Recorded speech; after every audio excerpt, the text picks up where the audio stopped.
Howdy folks, Unit 8, Session 2. This is the second of two videos. Please make sure you watch the first one before this. These of course can be found in the updates slides and on the welcome page to the session. I talked earlier about the literary journal for Act 2 of A Midsummer Night's Dream. You'll want to have your literary journal in hand when you do the final two assignments, which are the Session 2 discussion and the Midsummer Night Scavenger Hunt. So let's look at those right here. For the discussion, similar to last week, you've got a choice in exactly what it is that you want to discuss. We're towards the end of the year here. Hopefully you're getting to the point where you can think analytically and compose some of your own ideas about a discussion. So again, you've got a bit of choice. You need to post at least 3 paragraphs, so we're looking at some solid writing here. You need an interesting topic from within the play itself, and hopefully you are showing that you have read the play and generating some discussion amongst your peers. Here are a few things that you may keep in mind. We'll get these up here, a few specific prompts for Act 2, or things that you want to keep in mind. Again, recommendations for responses are here. As always, you need your initial post, and you need to follow up to 2 peers as well.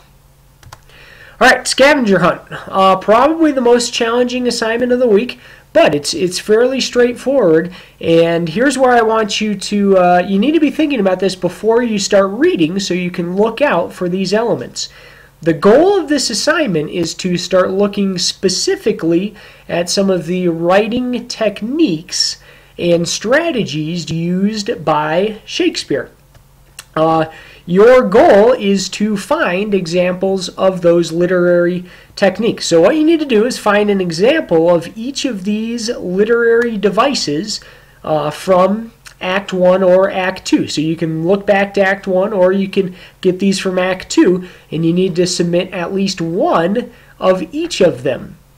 There's five literary devices that you need to submit. So in other words, you'll need to submit an example of a couplet, an example of alliteration, an example of dramatic irony, an example of a pun, and an example of a metaphor.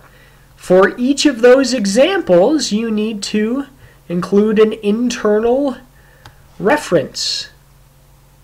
Okay, we've talked about internal references many times. That tells the reader, okay, where does this quote come from?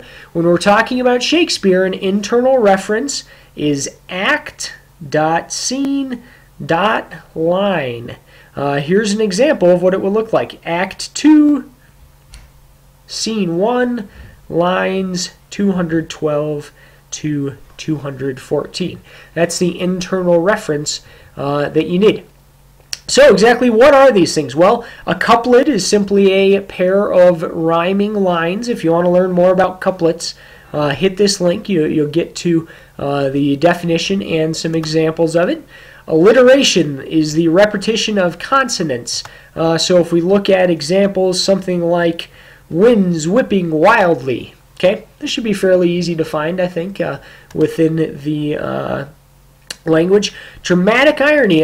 Dramatic irony is one of my favorite literary devices. When I think of dramatic irony, which is basically the audience knows something that the characters don't know, I think about like a scene from, maybe like a scary movie or an action movie where like you know that the bad guy is hiding right around the corner, you as the viewer that is, but the main character in the movie doesn't know. So you have this feeling of suspense. You know what's going to happen, but that character doesn't know, and you're going, no, no, no, right? That's dramatic irony. So think about, where is an example when the audience knows something that the characters do not? This is used used widely by Shakespeare in a variety of his plays. Look for a pun, which is the use of words with a similar meaning in a humorous way. Again, more examples if you click that link. And then also a metaphor, comparison between two things without using like or as. So if I was to say LeBron James is a bull driving down the lane, that's a metaphor. If I were to say LeBron James is like a bull, that would be a simile. Okay, so we're looking for a direct comparison. And then also, bonus question, 10 points extra credit if you can find a Shakespearean sonnet. And again, there's a link here talking more about that. So that's what we're going for with the Shakespeare Scavenger Hunt. You know, like I said, you need a supporting quote for each of those. You need to tell me, you know, say, okay, here is a couplet, and then have your quote followed by the internal reference, and you'll submit those on the next page. As you're going through these, as always, if I can help you, let me know. This is something that'll take a little bit of time, so don't save it until the last minute. Guys, that'll bring us to the end of the session. Best of luck. As always, keep in touch and let me know how I can help.